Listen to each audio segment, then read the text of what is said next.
how I created these ombre and copper yellow nails. I know they look a little bit mustard, but trust me, it is a yellow from Planet Nails that I used. So to start off, I have already prepped and primed my nails off camera to speed up this process.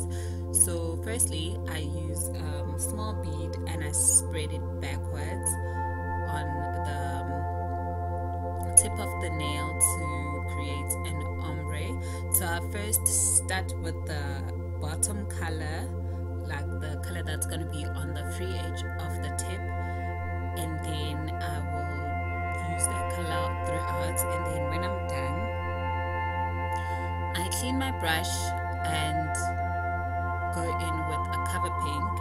With the Planet Nails cover pink, it's not really that pink for me, so sometimes I use it with other lighter pinks to make sure that I get the coverage that I want. So yeah, as you can see here, I'll be doing that, and I've sped that up for you guys. It is very simple. I normally use a very wet bead so that it is easier to move backwards towards the cuticle area, but I don't get to the cuticle area. As you can see, I just go halfway through the nail, and depending on the length of your client's nails, normally I stop just where I stuck the tip.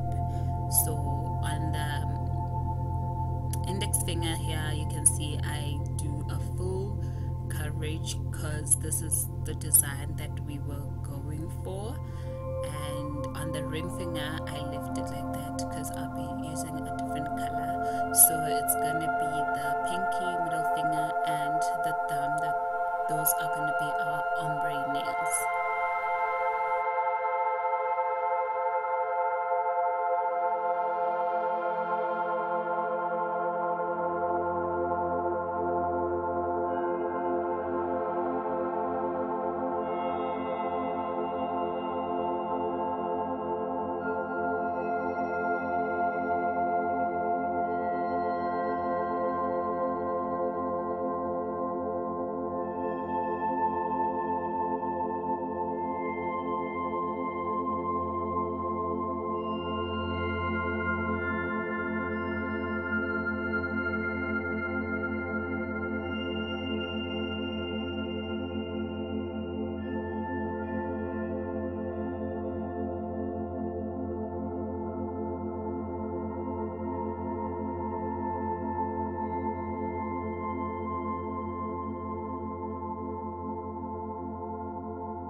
Now once I am done with the yellow color, I did say that I clean my brush to make sure that it does not stain the cover pink. So here I'm going in with the cover pink from Planet Nails as well. As I said before, I normally use my I normally mix my cover pinks because I'm not happy with the coverage from that one. It is okay if you're only doing a natural look on your nails, but if you're going to do an ombre, especially with color so bright and opaque, you need a darker color to create that beautiful gradient of effect so that it does not show underneath the cover pink. The yellow does not show underneath the cover pink.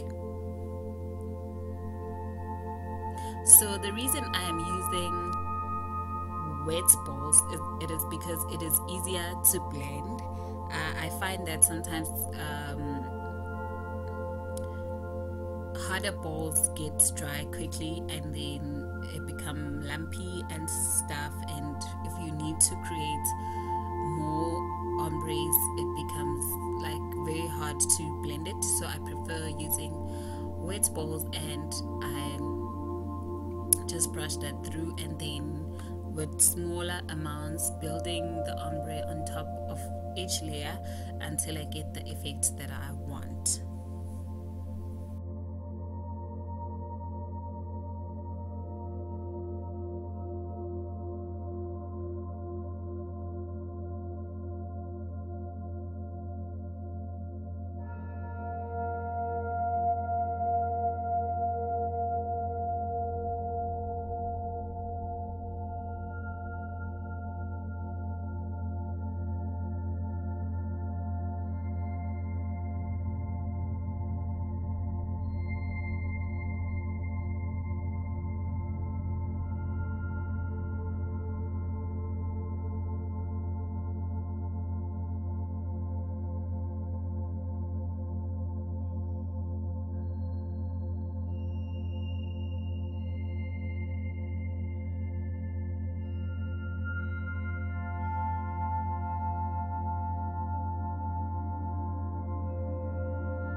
My color pink, I go in with the clear acrylic to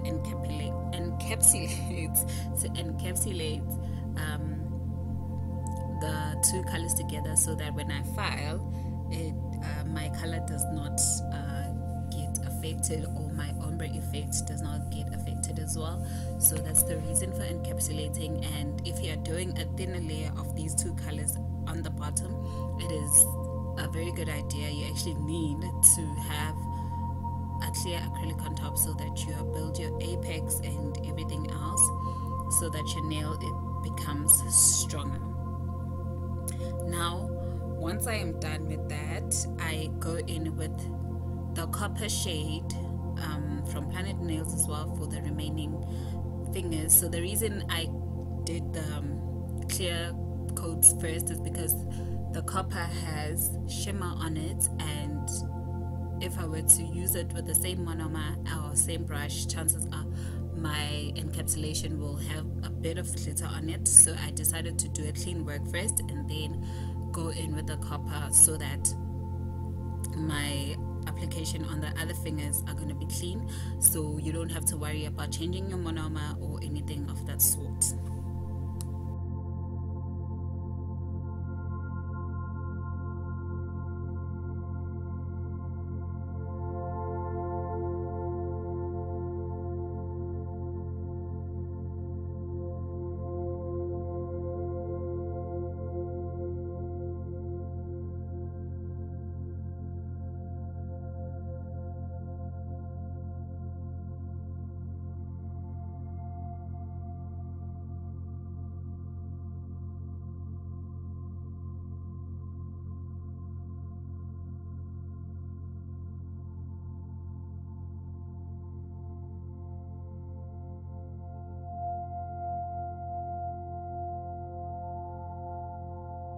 So after the shimmer copper color, I also did encapsulate that with a clear acrylic. This is recommended with every glitter or shimmery color that you apply on acrylic, so that when you file your nails, you do not ruin your application. This is mandatory. Make sure that you always do this. Do not skip this whenever using glitter.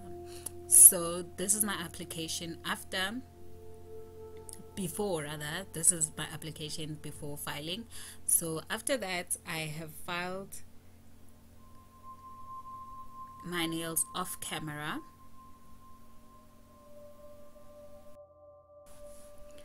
Now for my nail art, I'm using a gold stripe tape for the index finger, and I cut it with my scissors or cuticle nipper sometimes, or even file it off on the free edge.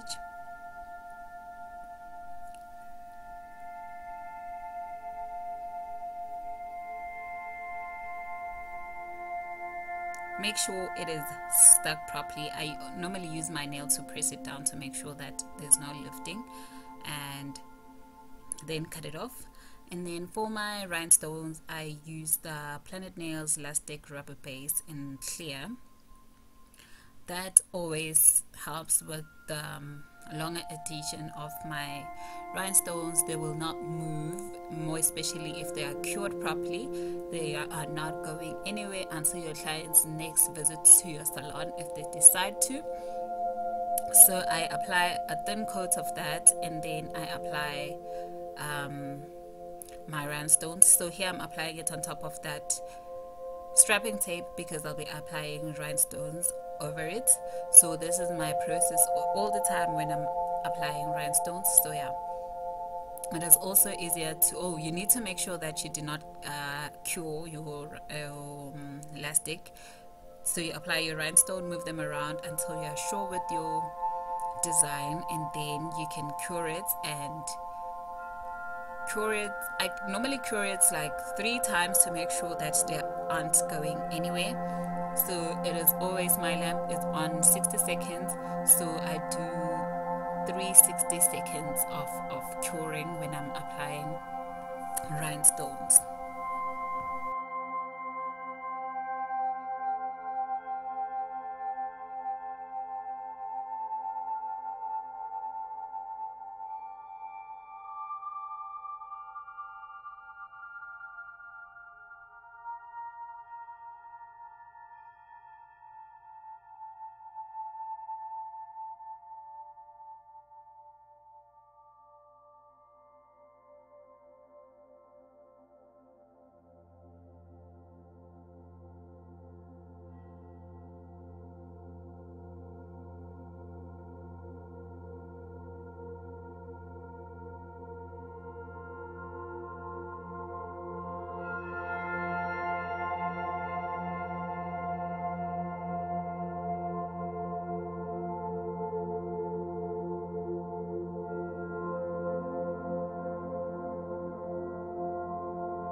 And to top it off, I use the Gelette Mascara top coat.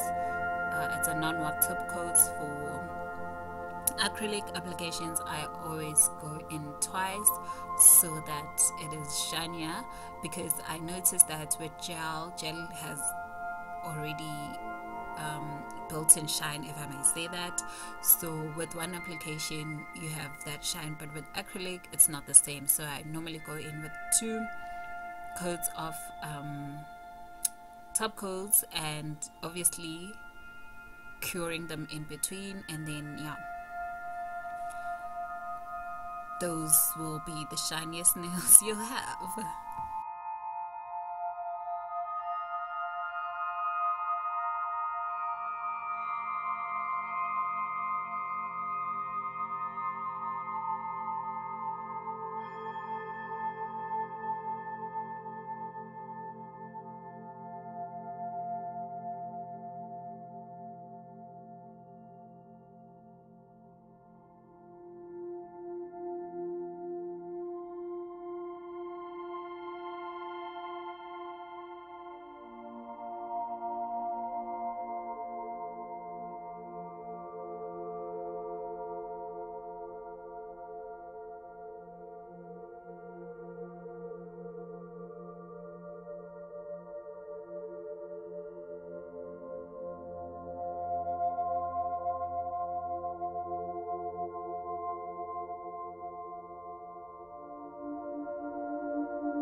And last but not least, I go in with my cuticle. It's Extreme, I don't remember what, from Planet Nails as well. I like this droplets kind of vibe here. So yeah, you just go in with it on your client's cuticles, and just to soften your client's cuticles from all the work we've just did, and also it removes the little dust that's left behind. And before taking my pictures, I wipe it off the nails, because I don't want them looking all untidy, and I don't know what's the word, but yeah, you get the drift. So yeah, that is it, you guys. Thank you so much for tuning in, and I hope you enjoyed this video. If you have any questions, comment down below, and don't forget to like, comment, and subscribe this video, and also share with your friends, please. And yeah, thank you so much. I'll see you next time.